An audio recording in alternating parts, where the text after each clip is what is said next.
The stone floors of the palace were always cold, even in summer. I'd learned that in my first week here, when I arrived with nothing but a borrowed dress and the desperate hope that this position would save my family from starvation. The other servants whispered that the chill came from him, from the Alpha King who ruled from behind closed doors, whose rage could shake the foundations of the castle, whose isolation was so complete that even his own council feared to approach him. I was nobody. A human girl with pale blonde hair that marked me as different in a world of dark-haired shifters, with hands roughened by years of washing other people's floors, and a voice so quiet that most people forgot I was in the room. That invisibility had kept me alive in the lower quarters of the city, where humans were tolerated but never truly safe. It had also made me the perfect choice for an impossible task. "You'll go to the North Wing," Madame Caron had said, her face pinched with something between pity and relief that it wouldn't be her. "The Alpha King requires attendance." The last 3 maids fled within days. One didn't even last until nightfall. The other servants had stared at me with a mixture of sympathy and barely concealed gladness that the duty had fallen to someone else, anyone else. I'd wanted to refuse, to say I wasn't qualified to serve a king, much less one whose reputation preceded him like a winter storm. But my mother's cough had worsened. My younger brother needed medicine, and the coin they offered for this position was more than I'd earn in 6 months anywhere else. So I'd taken the job. Now, 3 days later, I stood outside the carved double doors of his chambers, with a breakfast tray growing cold in my trembling hands. The corridor stretched behind me like a throat, long and shadowed, with windows that looked out over a courtyard no one used anymore. Dust motes danced in the thin morning light, and somewhere in the walls, the palace groaned and settled. I'd been taught to knock 3 times and wait, to enter only when commanded, to keep my eyes down and my movements swift and silent. I knocked. Silence. I knocked again, my knuckles barely making a sound against the ancient wood. Still nothing. The 3rd knock seemed to echo, and I held my breath, waiting for the snarl that had sent the last maid running, waiting for the command to leave, to get out, to never return. Instead, a voice emerged from within, low, rough, edged with exhaustion. "Enter." The door swung open beneath my palm, surprisingly light despite its size. The room beyond was enormous, but the curtains were drawn tight, blocking out the sun.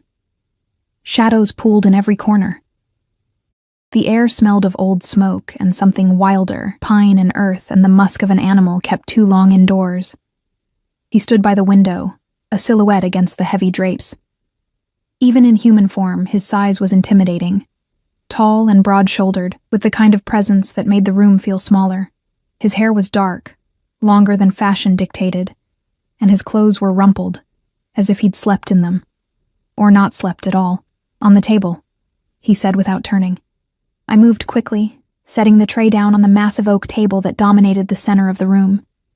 My hand shook only slightly, and I was proud of that. The other servants had warned me about the Alpha King's temper, about the furniture he'd destroyed, the doors he'd torn from their hinges.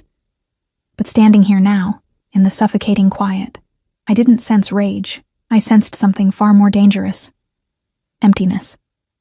"You're new," he observed, still facing away. "Yes, Your Majesty." My voice came out steadier than I'd expected. "The others didn't tell you to run?" "They did." That made him turn, and for the first time I saw his face. He was younger than I'd imagined, perhaps 30, perhaps less. But his eyes held centuries of weariness. They were the color of amber, bright even in the dimness, and they studied me with an intensity that made my breath catch. "Then why are you here?" There was no mockery in the question, only genuine curiosity. I could have lied, could have said something about duty or honor. Instead, I found myself answering honestly, "Because I need the money. My family is sick." Something flickered across his features. Surprise, maybe. Or recognition. "At least you're honest." He moved away from the window, and I caught the slight hitch in his gait. The way he held his left side as if it pained him. "What's your name?" "Elena, Your Majesty. Elena." He tested the word, then gestured to the tray. "I won't eat that. Take it back." This was the moment the last maid had fled, according to the kitchen staff. When he'd thrown the breakfast against the wall and told her to get out, I looked at the food I'd carried up 3 flights of stairs. Fresh bread, honey, fruit, cheese, and made a decision that probably marked me as either brave or foolish. "When did you last eat?" I asked. The silence that followed was absolute. I could hear my own heartbeat, could feel the weight of his stare like a physical thing. Alpha kings weren't questioned, especially not by human servants who ranked below even the lowest wolf in the pack hierarchy. 2 days, he finally said. And there was something almost defiant in his admission, as if he expected me to judge him. Then you need to eat. I pulled out the chair, the scrape of wood against stone abnormally loud. Please, Your Majesty. He stared at the chair as if it were a trap. Then slowly, he crossed the room and sat. Not because I'd commanded it, I had no power to command anything. But perhaps because someone had finally asked instead of cowering. I poured tea from the pot, my hands steady now despite the enormity of what I was doing. The steam curled upward, carrying the scent of bergamot and something herbal that the kitchen master swore helped with sleep. When I set the cup in front of him, our fingers nearly touched. The contact didn't happen, but I felt the heat of him anyway. The barely leashed power that thrummed beneath his skin. You're not afraid, he observed. I am, I corrected. I'm terrified, but fear doesn't change the fact that you need to eat. He picked up the cup, and I thought I saw the ghost of a smile. You're either very brave or very stupid. Probably both. This time he did smile, though it was brief and bitter. At least you're honest about that too. I stood back while he ate, not leaving as the protocols demanded, but not hovering either. Instead, I moved through the room, opening curtains just enough to let in slivers of light without making it overwhelming. The sunshine revealed what the shadows had hidden. Books scattered everywhere, maps covering the walls, papers strewn across every surface. This wasn't the lair of a monster. It was the prison of someone who couldn't stop working, couldn't stop thinking, couldn't stop long enough to simply be. The council says you refuse to see them, I said, surprising myself with my boldness. The council has nothing useful to say. He tore a piece of bread with more force than necessary. They want me to choose a mate from their daughters, to secure alliances, to produce heirs, as if I'm a prize bull to be bred. The bitterness in his voice was caustic, and I understood then what the others had missed. They saw his isolation as arrogance, his refusal to engage as cruelty, but standing here, watching the way he held himself apart even while sitting down, I recognized something I'd felt my entire life: loneliness. Not the loneliness of someone who wanted to be alone, but of someone who'd been alone so long they'd forgotten how to be anything else. My brother is 8, I heard myself say. He asks me every night when I'll come home. I tell him soon. But we both know I'm lying. I have to work here for at least a year, to earn enough to pay for Mother's medicine and his schooling. I moved to the window, looking out over the grounds I'd barely seen. Sometimes I think the isolation is worse than the work, being surrounded by people who look through you as if you're not really there. When I turned back, he was watching me with those amber eyes, and for a moment, the king disappeared, and I saw only a man who understood exactly what I meant. They look through me too, he said quietly. They see the crown, the power, the bloodline, but not... He stopped, as if the words cost too much. Not you, I finished. The air between us shifted, became charged with something I didn't have a name for. It wasn't attraction, not yet. It was recognition.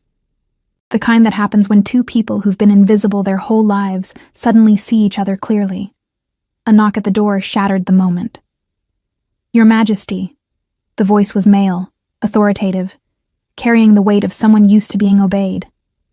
The council requests an audience. The king's expression shuddered, the warmth bleeding out of his features until he was stone again. Tell them no. Your Majesty. They insist. I said no. The growl that entered his voice made the door rattle in its frame. Leave me. Footsteps retreated quickly, and silence fell again, but it was different now, heavier. The king stood, pushing away from the table with enough force to make the dishes rattle. You should go, he said, not looking at me, before I do something that frightens you. I should have. Any sane person would have, but I thought of my mother, of my brother, of all the times I'd been dismissed and discarded. And I thought of this man, this king, who was so powerful that everyone feared him, yet so alone that he couldn't remember the last time someone had asked if he was all right. I'll come back tomorrow, I said instead, to bring breakfast. He turned then, surprise clear on his face. Why? Because everyone deserves to have someone who shows up. I left before he could respond, my heart pounding so hard I thought it might break through my ribs. Only when I was safely in the corridor, with the door closed behind me, did I let myself lean against the wall and breathe. I'd just promised to return to the one place everyone else fled from. And somehow, terrifyingly, I meant it. The kitchen was in chaos when I returned with the empty tray. Cook, a large woman with perpetually flour-dusted hands and the sharp eyes of someone who missed nothing, looked up from kneading dough and nearly dropped her rolling pin. "You're alive," she breathed, making it sound half like a question, half like an accusation. "I am." I set the tray down on the washing counter, aware that every servant in the vicinity had stopped working to stare at me. "He ate?" This from Margot, one of the senior maids who'd been at the palace longer than I'd been alive. Her graying hair was pulled back so tightly it seemed to pull at her eyebrows, giving her a look of perpetual surprise. Most of it. A collective exhale rippled through the room. Cook crossed herself, though we served a kingdom of shifters who had their own gods, their own rituals. The last girl, she came back in tears, said he threw the tray at her head. He didn't throw anything. I began washing the dishes, needing something to do with my hands. He just wanted to be left alone. "Left alone?" Margot snorted. "He's the Alpha King. He doesn't get to be left alone. He has responsibilities, a kingdom to run, a mate to choose." I kept my mouth shut, scrubbing at a plate that was already clean. The other servants eventually returned to their work, but I felt their eyes on me throughout the afternoon. The human girl who'd survived the North Wing. The strange one with pale hair who never quite fit in, who now had the most dangerous assignment in the palace. That night, in the cramped servants' quarters I shared with 3 other maids, I lay awake listening to their breathing and thought about amber eyes and the weight of loneliness, about the way the king's hands had trembled slightly when he lifted the teacup, as if the simple act of accepting care was foreign to him. I thought about my brother asking when I'd come home, and I thought about showing up. The next morning, I carried a different breakfast. Less elaborate, more practical. Things that could be eaten with your hands while working, that wouldn't grow cold and unappetizing if left too long. I'd watched the king the day before, seen the maps and papers, understood that he wasn't refusing food out of spite, but out of the simple fact that he couldn't stop working long enough to sit down. This time, when I knocked, the door opened almost immediately. He stood there in the same rumpled clothes, his hair disheveled as if he'd been running his hands through it. Dark circles shadowed his eyes, but those eyes, they focused on me with something I couldn't quite name. "You came back," he said. "I said I would." He stepped aside to let me enter, and I noticed the room had changed. The curtains were still mostly drawn, but one window was open, letting in fresh air. Some of the papers had been organized into stacks. It was a small change, barely noticeable, but it felt significant. I set the tray on his work table this time. "Among the maps of the kingdom's territories, you can eat while you work," I explained. "I brought things that won't make a mess." He stared at the food.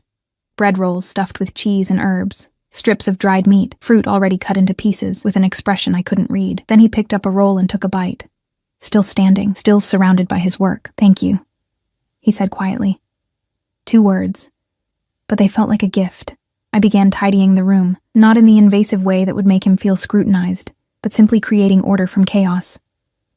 Books returned to shelves, papers gathered and straightened. I worked in silence, aware of him watching me between bites of food, between studying whatever document held his attention. "Elena?" My name and his voice made me pause. "Why aren't you afraid of me?" I turned, considering the question. "I am afraid," I admitted. "But not of you specifically. Then what?"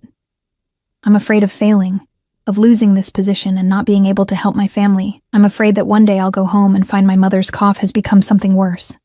I'm afraid my brother will forget what I look like." I picked up a fallen quill, set it back in its stand. "I'm afraid of being invisible forever."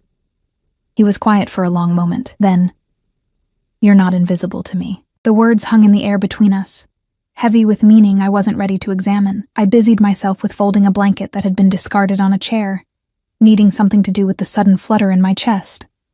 "The council will come again today," he said, changing the subject with the kind of abruptness that told me he regretted the vulnerability. "They always do." "What do they want?" "The same thing everyone wants, for me to be what they need me to be." He moved to the window, staring out at grounds he rarely walked. They want the Alpha King who leads hunts and hosts balls, who chooses a mate from the appropriate bloodlines and produces heirs to secure the succession, who smiles and pretends that wearing a crown doesn't feel like wearing a collar.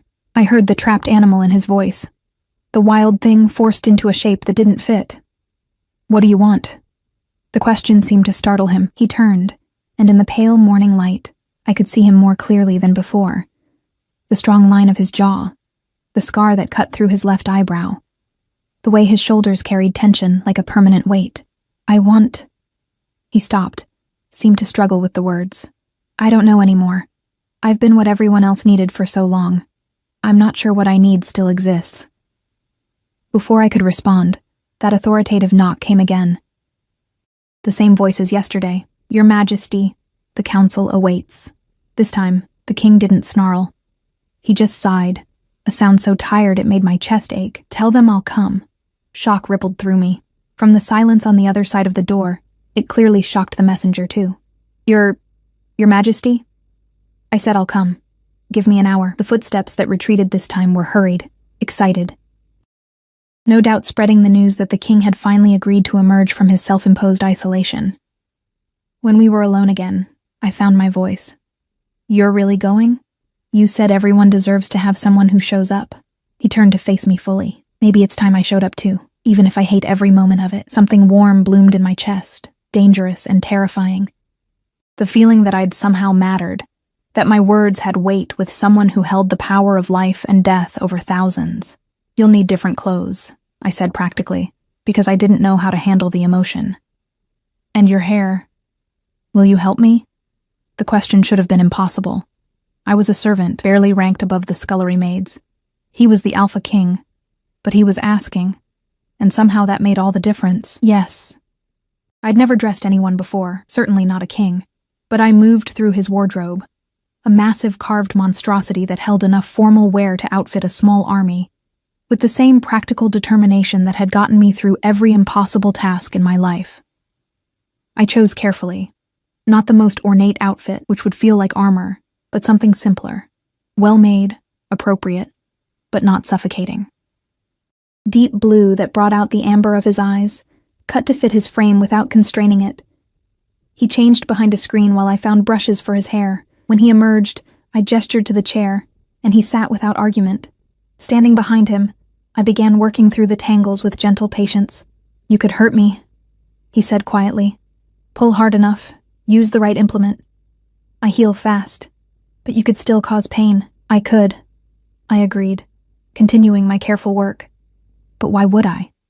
Most people want to hurt those with power over them, even in small ways. I paused, considering this. I don't want to hurt you. I just want you to not hurt yourself. His shoulders, which had been rigid, slowly relaxed. I worked in silence, smoothing the dark strands until they lay properly. This close, I could smell him. Not just the wild scent from before, but something warmer. Cedar and night air and something uniquely him. My father was cruel, he said suddenly. The old Alpha King. He believed kindness was weakness, that a ruler should be feared above all else. When he died and I took the crown, everyone expected me to be the same, to rule through fear and domination. I said nothing, just kept brushing, giving him space to speak or stay silent as he chose. I tried to be different, to be fair, to listen, to lead with wisdom instead of intimidation. But they saw it as weakness. The other packs tested our borders. My own council questioned every decision, so I became what they expected. Hard, distant, untouchable. I thought it would earn their respect. His laugh was hollow.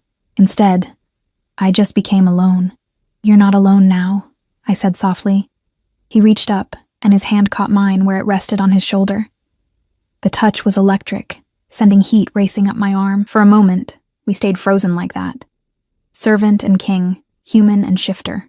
Two lonely people who'd found something neither had been looking for. Then he released me and stood. I should go.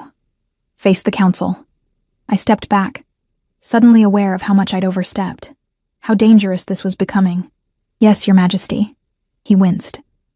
When we're alone, just my name. Please. I don't know your name, I realized. Everyone just calls you Your Majesty or the Alpha King. He said it like he was giving me something precious. My name is Damon. Damon, I repeated, tasting the sound of it. He moved toward the door, then paused. Will you still be here when I return? Do you want me to be? Yes. No hesitation, no royal pretense, just honesty. Yes, I do. After he left, I stood in his chambers and let myself feel the full weight of what was happening. I was a nobody, a human servant with pale hair and calloused hands. He was the most powerful shifter in the kingdom, an alpha whose word was law. This couldn't end well, but when I thought about leaving, about requesting reassignment to safer duties with less dangerous complications, I couldn't make myself move, because for the first time in my life, I wasn't invisible. And neither was he. The council meeting lasted 4 hours. I knew because I counted every minute, pacing the North Wing corridor like a caged animal, jumping at every sound. Other servants passed with curious glances, but none stopped to speak to me. I'd become something strange to them, the girl who'd tamed the untamable king, though taming had nothing to do with it.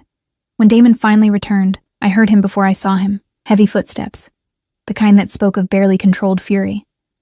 The door to his chambers flew open with enough force to crack against the wall, and he stood there breathing hard, his carefully styled hair disheveled again, his jaw clenched so tight I could see the muscle jumping. They want me to host a ball, he snarled, not even seeming surprised that I'd waited.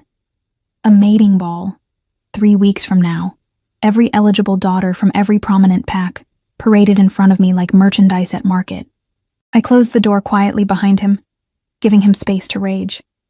He paced the room like the wolf he could become, all that controlled power seeking release.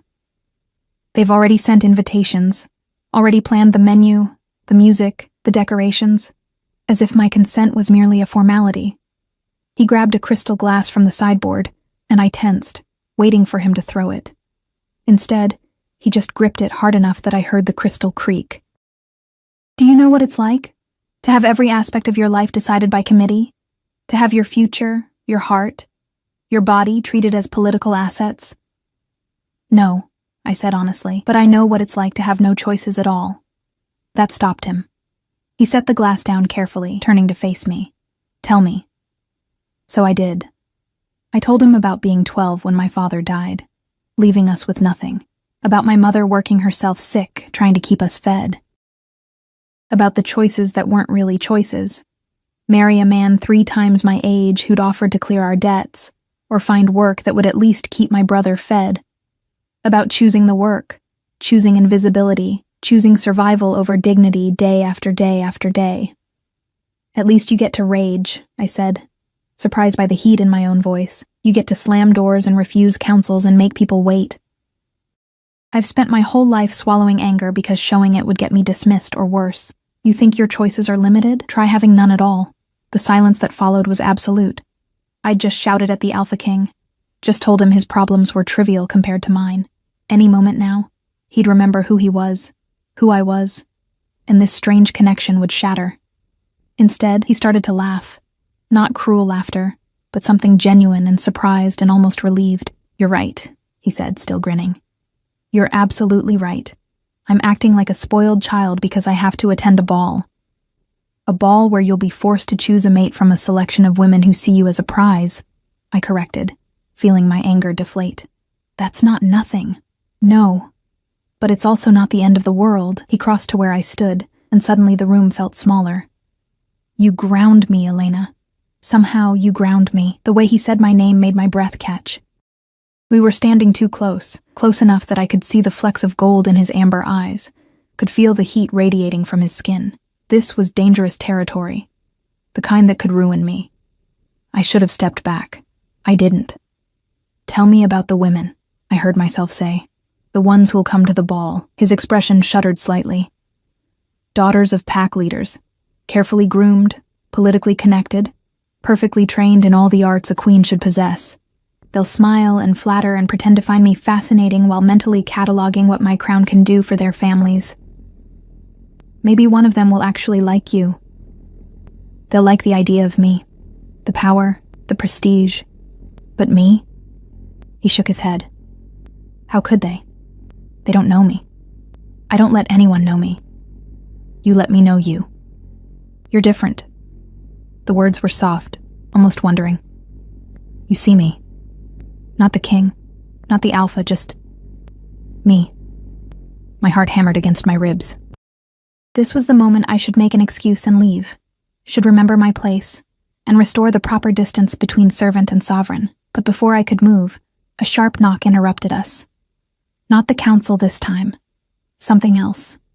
The door burst open and a woman swept in. Tall, elegant, with the kind of beauty that seemed calculated to intimidate. Her dark hair was piled high, her dress expensive enough to feed my family for a year. And her eyes, when they landed on me, were cold with dismissal. "Cousin," she said to Damon, her voice honey over steel. "I heard you finally emerged from your cave. I had to see it for myself. Celeste." Damon's tone was carefully neutral. "I wasn't aware you'd arrived. I came early to help prepare for the ball. You know how incompetent the regular staff can be." Her gaze flicked over me again, lingering on my simple dress, my work-worn hands. "Though I see you've found adequate help." The word adequate was delivered like an insult. I kept my face blank, falling back into the invisibility that had always protected me. "Elena is my personal attendant," Damon said, and there was an edge to his voice that made Celeste's eyes narrow. "She's earned her position. How progressive of you." Celeste moved deeper into the room, claiming space with the confidence of someone who'd never been told she didn't belong. "I'm sure she's very competent at whatever it is she does." The emphasis on whatever it is she does was deliberate, insinuating something improper. Heat flooded my face, but I held my tongue. Speaking now would only make things worse. "Elena brought me back from the edge," Damon said quietly, and there was steel beneath the quiet. While everyone else was content to let me rot in isolation, she showed up, every day, without judgment, without demands, just showing up. Celeste's smile was sharp. How touching. Though I wonder if it's wise to become so attached to the help. People might talk. Let them. The words hung in the air, defiant and dangerous. Celeste's expression flickered. Surprise, calculation, something that might have been jealousy. "Well," she said lightly, "I'll leave you to your work. I'm sure we'll have plenty of time to catch up before the ball. After all, we have so much to discuss. Your future, the pack alliances, your eventual mate." She swept out as grandly as she'd entered, leaving a wake of expensive perfume and veiled threats. When the door closed, Damon exhaled roughly. "I'm sorry. Celeste is complicated. She's beautiful," I said. Because it was true, and because I needed to remind myself of reality. And clearly high-born, exactly the kind of woman who should be queen. Beauty means nothing without kindness. Bloodline means nothing without character. He turned to me, his expression intense. "And Celeste has never once asked me how I felt, what I needed, or if I was all right. In 20 years of knowing her, she's never seen past the crown." "She's right, though," I forced myself to say. "People will talk. About us. About how much time we spend together. It could damage your reputation. I don't care." "You should. You have a kingdom to protect, alliances to maintain. I gestured to myself, to my plain dress and pale hair, and everything that marked me as wrong for this world. I'm nobody. A human servant who should know better than to think. I stopped before I said too much, before I admitted what was growing in my chest every time he looked at me like I mattered. Know better than to think what? He stepped closer, and I could see my own reflection in his eyes. "Say it, Elena, that this could be anything more than a king being kind to a servant who helped him. And if I told you it already is more?" His voice was barely above a whisper. "If I told you that I haven't been able to stop thinking about you since the moment you asked me when I'd last eaten? That for the first time in years, I actually want to face the day because I know you'll be here." My throat was tight, my eyes burning. "Then I'd say you need to stop, because this ends badly for both of us, but especially for me. You'll choose a proper mate from one of those perfect women at the ball, and I'll still be here, cleaning your rooms and pretending my heart isn't breaking. What if I don't want a perfect woman?" His hand rose, hesitated, then gently tucked a strand of pale hair behind my ear. The touch was feather-light, but it scorched through me. "What if I want someone real, someone who sees me, someone who shows up?" "Then you want something impossible. I stepped back, needing distance before I did something foolish. I'm going to go. You should rest before dinner. The council will probably want to discuss ball preparations. I was halfway to the door when his voice stopped me. Elena. When I turned, he was watching me with an expression that made my chest ache. I meant what I said. You're not invisible to me, and I won't let you become invisible again. I fled before he could see the tears. That night, I lay in my narrow bed and faced the truth I'd been avoiding. I was falling for him, for Damon, for the Alpha King who was supposed to be untouchable, unreachable, impossible, and he seemed to feel the same way, which only made it worse. Because Celeste was right, people would talk. They probably already were. And when the ball came, when Damon chose a maid appropriate to his station, I would be left with nothing but the memory of these few stolen weeks when I'd been seen. Margot, in the bed across from mine, stirred. Can't sleep? I hadn't realized she was awake. Just thinking. About him. It wasn't a question. In the darkness, her voice was gentler than usual. Be careful, Elena. I've seen this before. Girls who think kindness means love. It never ends well for our kind, I know. Do you? She shifted, and I heard the creak of her bed frame. He's the Alpha King. Even if he wanted to choose you, which the council would never allow, you'd be destroyed by the politics. The other packs would see it as weakness. His enemies would use you against him, and one day he'd resent you for the complications you brought. Every word was a knife, sharp and true. I know, I repeated, quieter this time. Then protect yourself. Do your job, take the money, and don't mistake gratitude for something more. But lying there in the dark, feeling the phantom touch of his hand in my hair, I knew it was already too late for protection. I'd been invisible my whole life. Now I'd been seen. And I didn't know how to go back. The next 2 weeks passed in a blur of stolen moments and mounting tension. Every morning I brought Damon breakfast. Every morning we talked. About everything and nothing. About his responsibilities and my family. About the weight of crowns and the freedom of invisibility. He told me about his childhood, about a father who'd valued strength over compassion, about learning to hide softness because it was seen as weakness. I told him about my brother's laugh, about my mother's hands gentle even when fever racked her body, about the small joys I'd found in a life that offered few of them. We never touched again after that day with Celeste, but the air between us was always charged, always waiting. Sometimes I'd look up from tidying his chambers and find him watching me with an expression that made my heart stutter. Sometimes our hands would nearly brush as I handed him tea, and the almost contact felt more intimate than anything I'd ever experienced. The palace, meanwhile, transformed around us. Servants scrubbed every surface until the stone gleamed. Florists arrived with armfuls of exotic blooms. Seamstresses set up shop in unused parlors, preparing gowns for the eligible women who would descend on the palace like beautiful, ambitious wolves. I heard the gossip in the kitchens, in the laundry, in every corner where servants gathered. The daughters of the Northern Pack were renowned for their beauty. The Eastern Pack's eldest was a skilled diplomat. The Western Alpha's niece had been training for this moment her entire life. Each woman was more qualified, more appropriate, more everything than I could ever be. And still, every morning, Damon smiled when I entered his chambers like I was the sunrise itself. The council wants me to greet the arriving families personally, he told me one morning, 10 days before the ball. He was standing at the window, watching carriages roll through the palace gates. Starting today, hours of meaningless pleasantries while they evaluate me like livestock. I set down the breakfast tray, watching the tension in his shoulders. You could always bare your teeth and growl, assert dominance. That startled a laugh out of him. Tempting, but probably counterproductive. Then smile and endure. It's only a few hours. Easy for you to say. You're not the one being paraded. I moved to stand beside him, looking down at the arriving guests.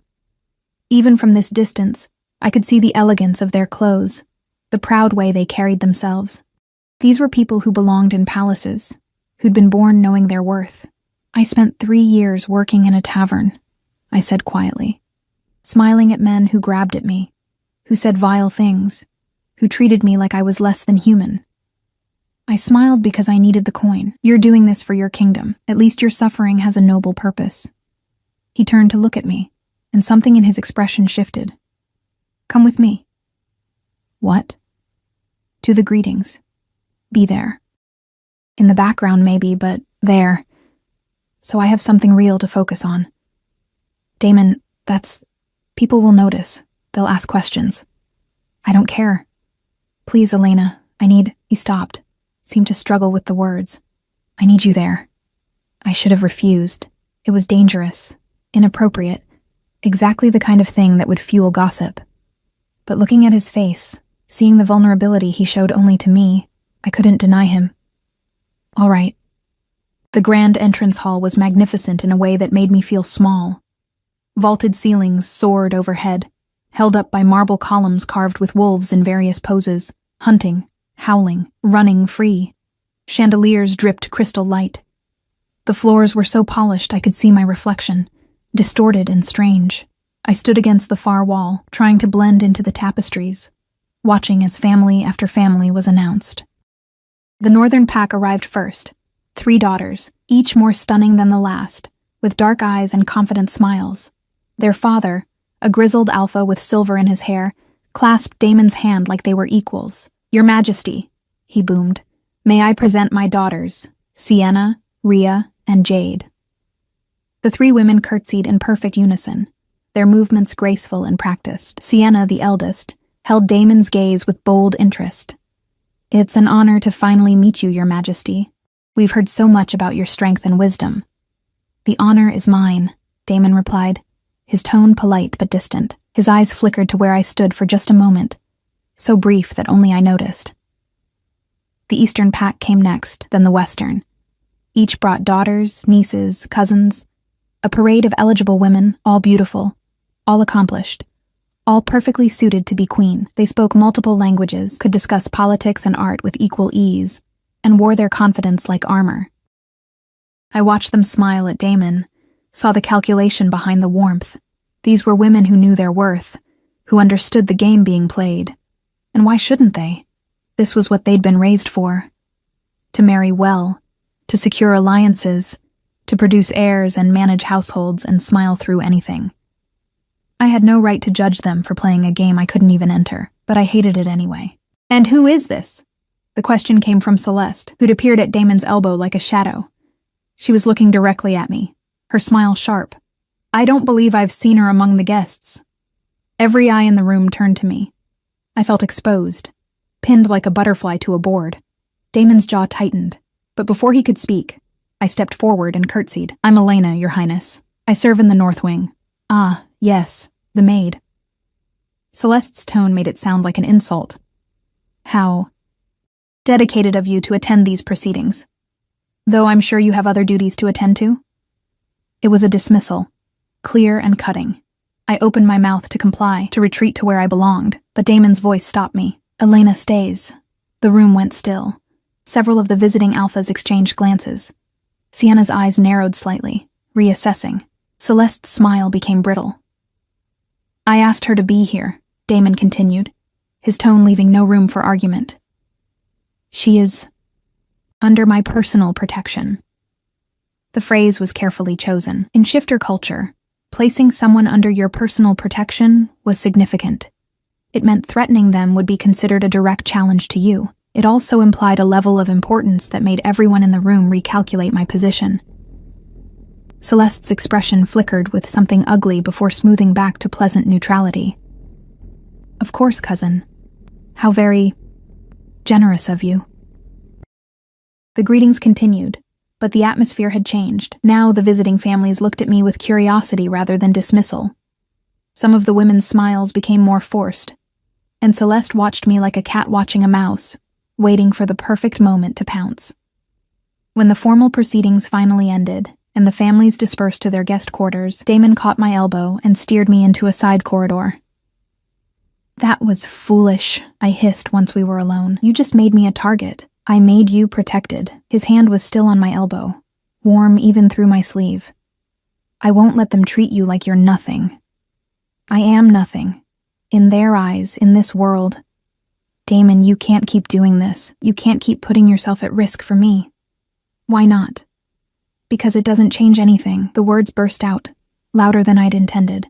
In 3 days, you'll dance with those perfect women. In a week, you'll choose one of them as your mate.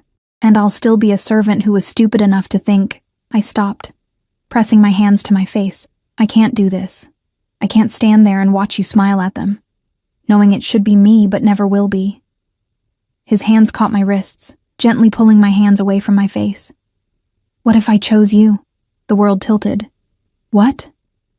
What if I didn't choose any of them? What if I told the council I'd already found someone? What if that someone was you? Hope and terror warred in my chest. They'd never accept it. I'm human. Common. I bring nothing politically. You bring yourself. His thumbs stroked over my wrists, right where my pulse hammered. You bring honesty and courage, and the ability to see me as more than a crown. That's more valuable than any political alliance. You're not thinking clearly. This is the first clear thought I've had in years. He stepped closer, and suddenly we were breathing the same air. I've spent my whole life being what everyone else needed. For once, just once, I want to choose what I need, and I need you, Elena. I wanted to say yes. Every fiber of my being wanted to say yes. But I thought of Margot's warning, of Celeste's calculating eyes, of all those perfect women who would destroy me without a second thought. If you choose me, they'll tear me apart, I whispered. The council, the other packs, your own people, they'll say I seduced you, manipulated you. They'll make my life hell until you're forced to send me away anyway, and then we'll both have lost everything. His forehead dropped to touch mine, and the contact sent electricity racing through me. Then we'll fight them together. Damon. I know it's terrifying. I know it's impossible, but I'm tired of being alone. I'm tired of pretending I don't feel this. His breath was warm against my lips. Tell me you don't feel it too. Tell me I'm imagining this, and I'll let you go. I couldn't. Standing there with his forehead against mine, his hands holding my wrists like anchors, I couldn't lie. I feel it. God help me. I feel it too. The kiss was inevitable, gentle at first, questioning, as if he was giving me every chance to pull away. But then I rose onto my toes and pressed closer, and gentle became desperate. His hands moved to cup my face, mine fisted in his shirt, and for a moment there was nothing but this. The taste of him, the feel of him, the rightness of it despite everything that said it was wrong. When we finally broke apart, both breathing hard, he rested his forehead against mine again. Come to the ball with me. Not as a servant, as my guest. Dance with me in front of everyone. Let me show them who I choose. That's madness. Maybe. But it's honest madness. He pulled back just enough to look into my eyes. I'm done hiding what I feel. I'm done letting fear and politics dictate my life. If you'll have me, if you're brave enough to stand beside me despite everything, I'll fight for this. For us. Standing in that corridor, with the sounds of the palace filtering through the stone and the weight of impossible choices pressing down, I made a decision that would change everything. Yes. One word. But it felt like jumping off a cliff. His smile was brilliant, transforming his whole face. Yes? Yes. I'll come to the ball. I'll dance with you. I took a shaky breath. I'll try to be brave enough for this. He kissed me again, softer this time, like sealing a promise. When he pulled away, there was joy in his eyes for the first time since I'd met him. We should get you a dress, he said. Something worthy of a queen. Damon, I'm not yet.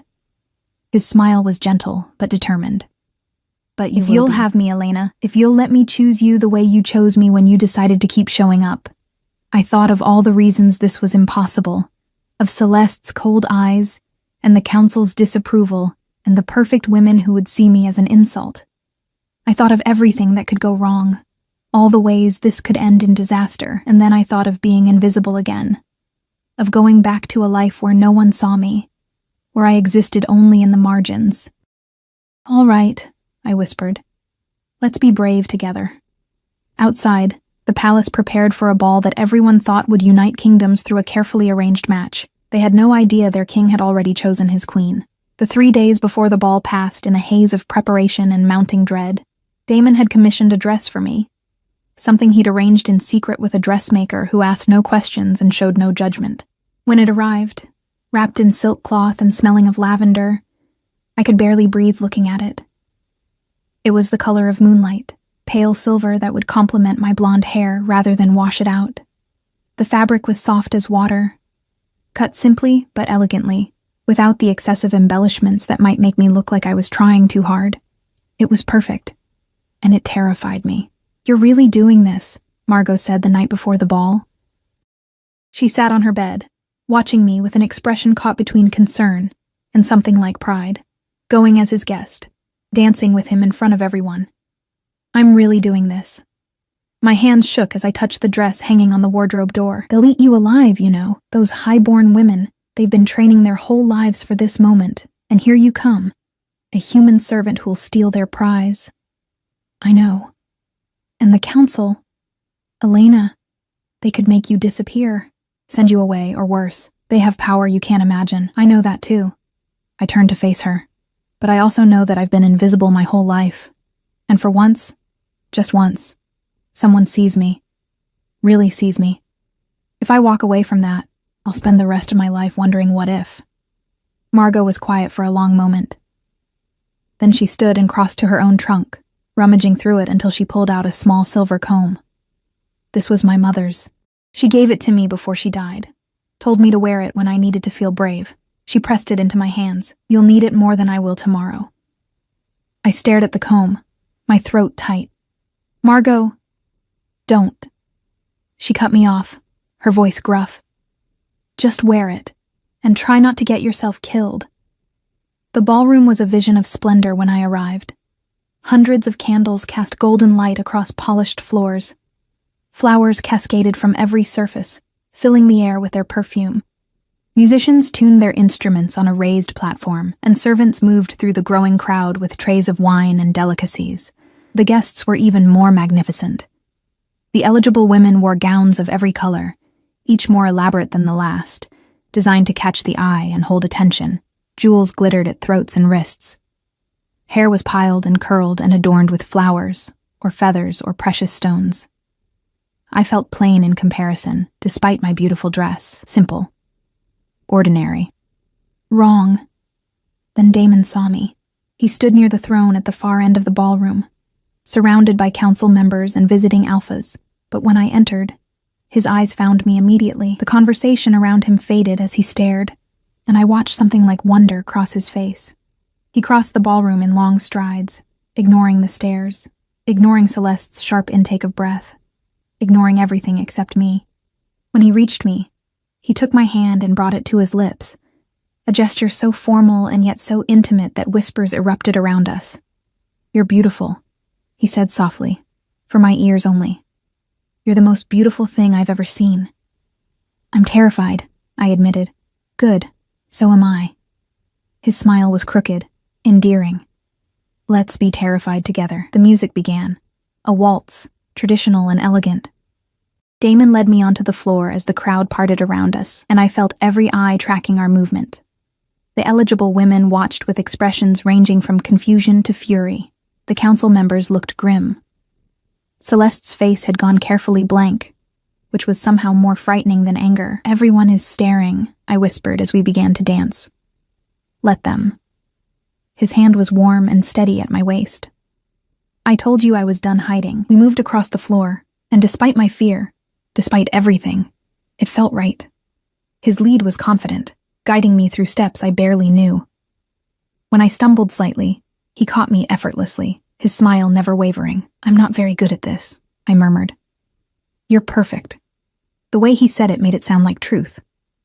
Other couples joined the dance, proper couples, where the women knew every step and moved with practiced grace. Sienna danced with a visiting alpha's son, her movements flawless.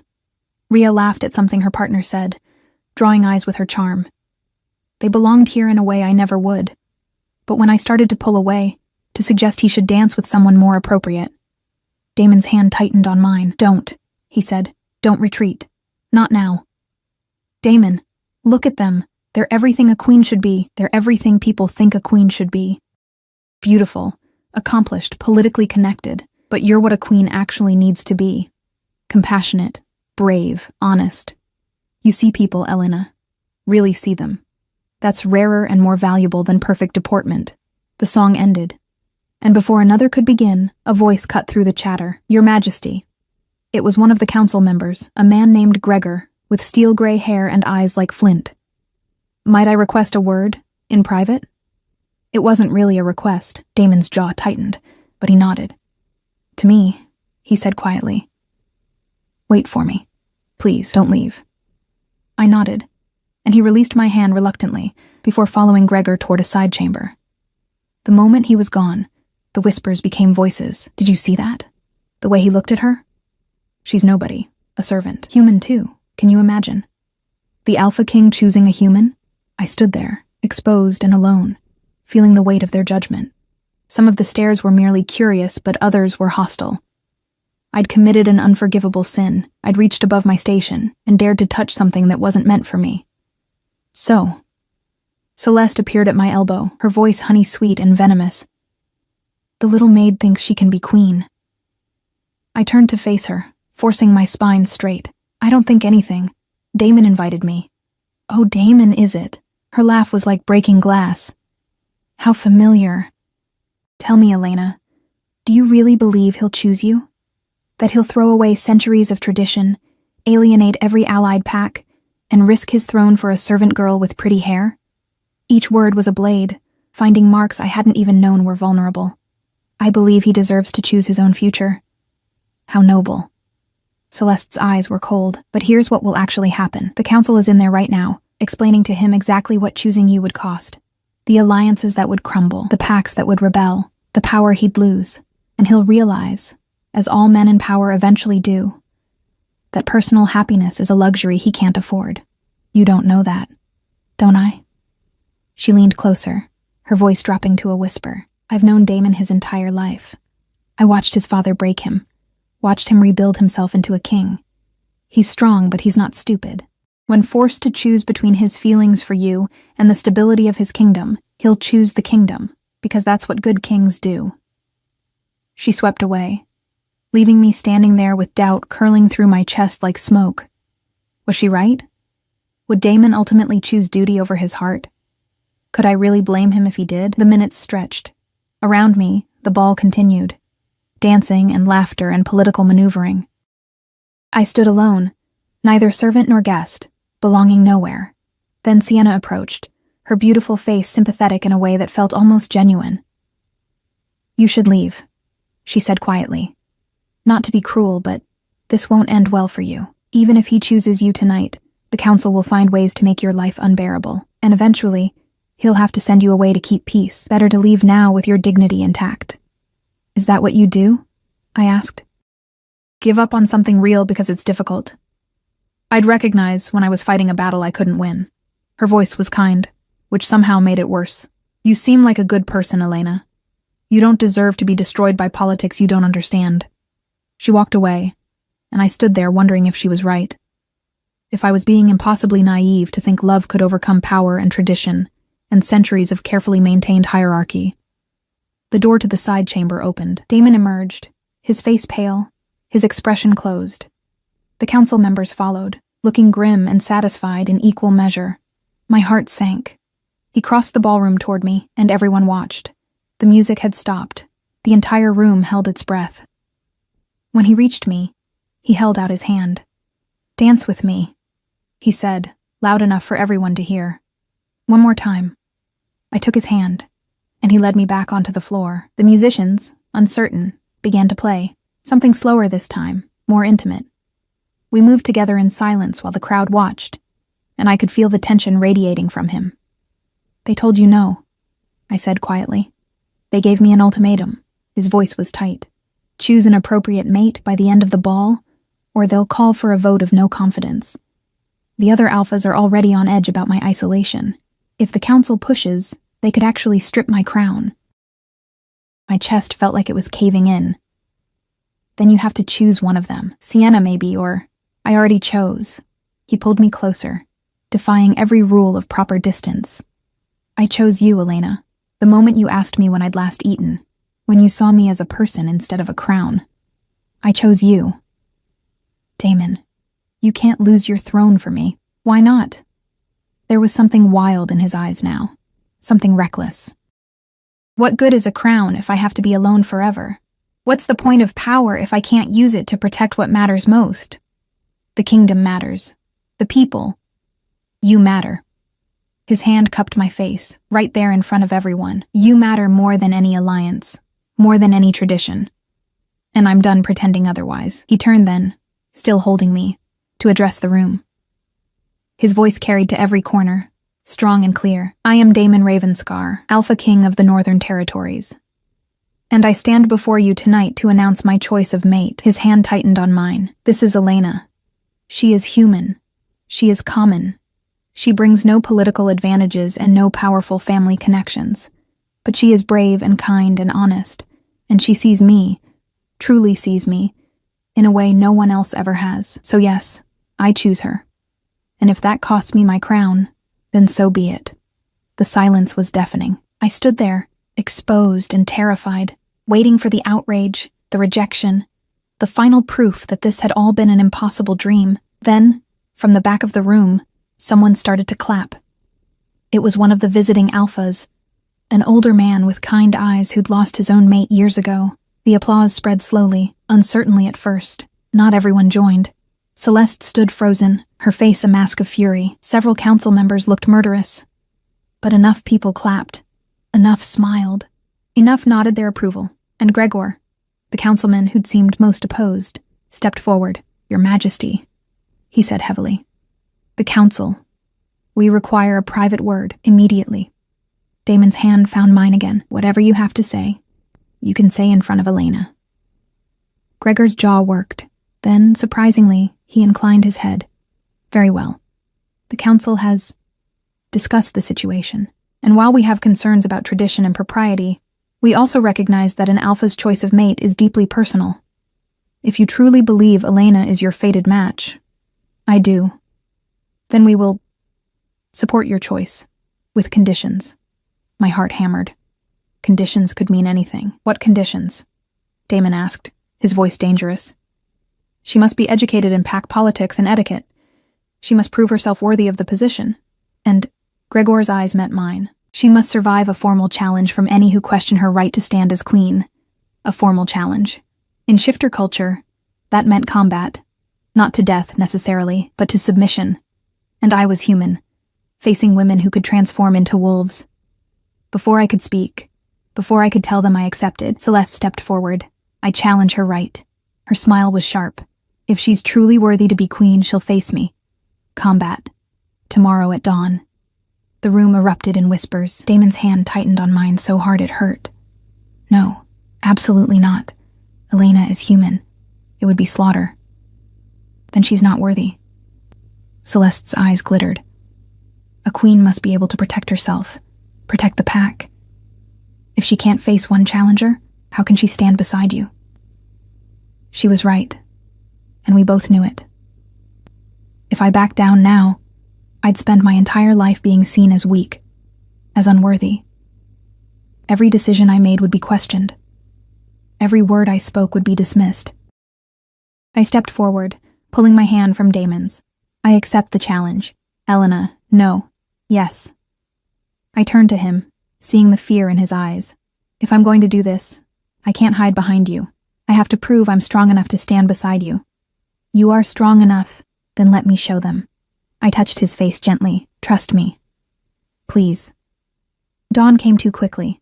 The challenge took place in the palace courtyard, with what seemed like every person in the kingdom gathered to watch. I wore simple clothing, practical pants and a loose shirt, and tried not to think about how Celeste would have claws and teeth and the strength of her wolf. Daemon stood nearby, his face ashen. You don't have to do this. I'll refuse the crown. We'll leave together. And spend our lives running, looking over our shoulders? I shook my head. No. This is the only way forward. Celeste entered the ring, already half-shifted, her hands tipped with claws, her eyes amber and wild. She smiled, showing too many teeth. I'll try not to scar that pretty face too badly. The overseer raised his hand. The challenge begins at my mark. Combat continues until one yields or is unable to continue. Killing is forbidden. He paused. Begin. Celeste lunged immediately, faster than I'd expected. I barely dodged, feeling claws whistle past my ear. The crowd gasped. She came again, relentless, and I realized she wasn't trying to make me yield. She was trying to terrify me into submission. But I'd spent my whole life being underestimated, being dismissed as weak, and I'd learned that sometimes the only way to survive was to be smarter, not stronger. I let her chase me around the ring, let her think I was simply fleeing. But I was watching, learning her patterns. She favored her right side. Her attacks were powerful but left her exposed for a fraction of a second after each strike. When she lunged again, I didn't dodge. I stepped into the attack, inside her reach, and drove my elbow into the soft tissue of her throat. Not hard enough to seriously injure. That would be killing, but hard enough to shock her. She staggered back, choking, and I swept her legs out from under her. She went down hard, and before she could recover, I had my knee on her chest and my forearm across her throat. "Yield," I said quietly. Her eyes blazed with fury and humiliation.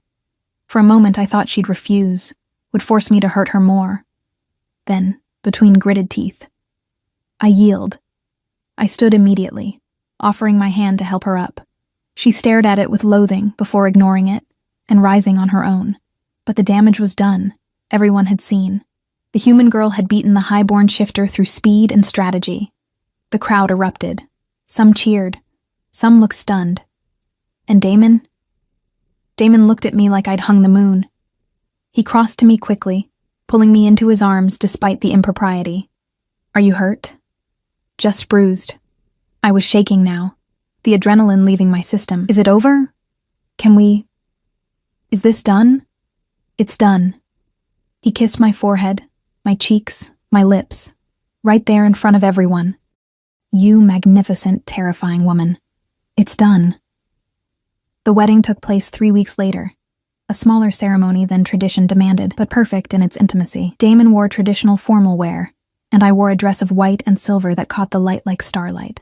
My mother and brother sat in the front row, both healthy, thanks to the medicine I could finally afford, both crying happy tears. Margot stood as my attendant, wearing the silver comb she'd lent me for the ball. And even some of the women who'd come to compete for Damon's hand attended, including Sienna, who smiled at me with what looked like genuine warmth. When Damon took my hands, when he spoke the ancient vows that would bind us together, I thought about how far I'd come. From invisible servant to queen, from nobody to somebody who mattered. But more than that, I'd found someone who saw me. Really, truly saw me. And I'd been brave enough to let myself be seen. "I love you," Damon whispered, as he slipped the ring onto my finger. "My brave, impossible Elena." "I love you too," I whispered back. "My lonely king who isn't lonely anymore."